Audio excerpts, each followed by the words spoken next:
কারণ যে মেয়েটির জন্য এটা হয়েছে তার নাম অঞ্জলি রায়,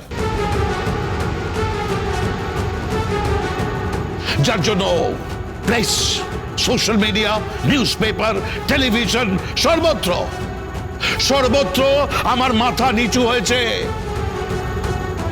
আমাকে প্রতিনিয়ত হেনস্থা হতে হয়েছে।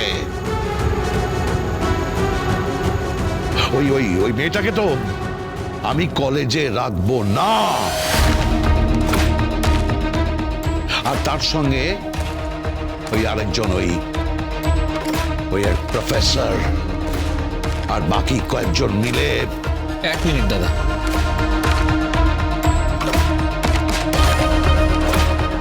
কোন প্রফেসরের কথা বলছো তুমি? প্রফেসর বিবি।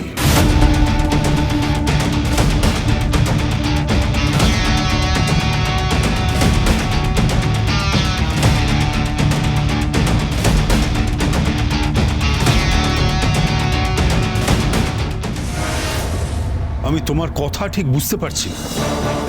তুমি নিজে গেলে ফাগুনের সাথে ফাগুনের রুবিকে বোঝানোর জন্য, আর তুমি নিজেই প্র্যাকটিক্যালি সেখান থেকে পালিয়ে গেলে।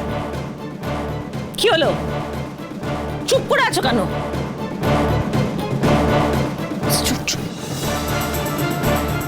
উত্তর দিচ্ছ না কেন?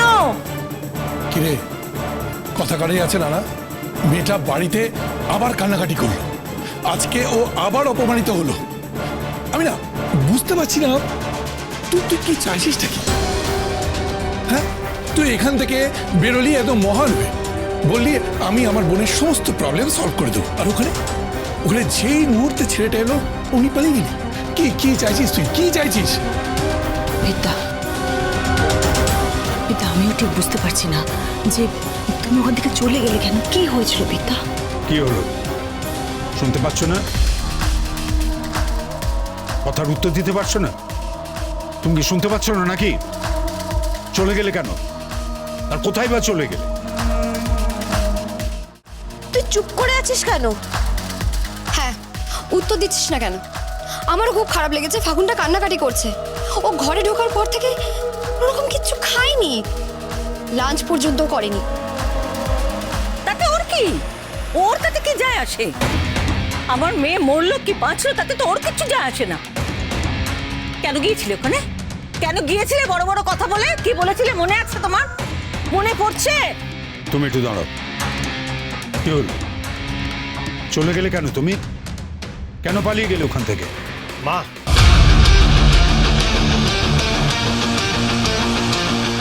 আমি কেন চলে এলাম সেটা ওকে জিজ্ঞেস করো। কেন? ওর সাথে কি সম্পর্ক? দিদিভাই, তুই কি বলছিস? শ্রাবণ তো যায়নি ওখানে। শ্রাবণ গিয়েছিল নাকি? বিদ্যা, প্লিজ একটু ক্লিয়ার করে বলো, আমিও ভীষণ কনফিউজড হয়ে যাচ্ছি। দেখো, আমি কিন্তু তোমাকে একদম অন্যভাবে চিনি। সত্যিই তোমার মতন কর্তব্যপরায়ণ মেয়ে আমি এর আগে দেখিনি। তুমি আজ পর্যন্ত কোনোদিনও তোমার কোনো ডিউটিতে ফাঁকি দাওনি। প্রফেসর বিদ্যা ব্যানার্জি, সোম থেকে রবি প্রতিদিন রাত 8:30টায় স্টার জলসায়।